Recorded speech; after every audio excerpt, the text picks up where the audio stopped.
মানুষ আপনাকে কষ্ট দিচ্ছে, তাকিয়ে আছেন আল্লাহ। নিয়ামত, তাকিয়ে আছেন আল্লাহ।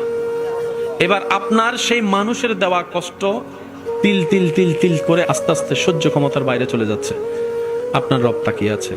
শনিবার, রবিবার, সোমবার, মঙ্গলবার, বুধ হয়ে বৃহস্পতি হয়ে আবার শুক্রবার, সপ্তাহ চলে যাচ্ছে, মাস হয়ে যাচ্ছে। আপনি শুধু রবের দিকে তাকায় সবর করে আছেন। রবের যেই দিন ইচ্ছা হবে, রব ফেরেশতাকে বলবে, কিরে আমার বান্দাকে মাসের পর মাস, বছরের পর বছর কষ্ট দিচ্ছে, সেইভাবে ধৈর্য ধরে সহ্য করে আছে কেন? ফেরেশতা বলবে, আল্লাহ তোমার হুকুমের অপেক্ষায় বসে আছে, তোমার হুকুমের অপেক্ষায় বসে আছে। সে তোমাকে সন্তুষ্টি করার জন্য মুখ থাকার পরও গালির পরিবর্তে গালি দিচ্ছে না। আল্লাহ সে তোমাকে রাজি করার জন্য মারের পরিবর্তে মার দিচ্ছে না।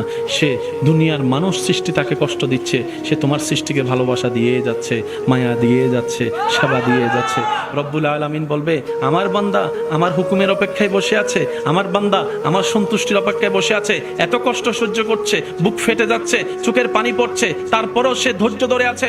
ইন্নাল্লাহা মা'আস সাবিরিন। ফেরেশতা জেনে রাখো, আজকে থেকে আমি আল্লাহ আমার এই বান্দার সাথে আছি। তার ধৈর্য ধরাটা, অপেক্ষা করাটা আমি রবের পছন্দ হয়েছে। সুবহান।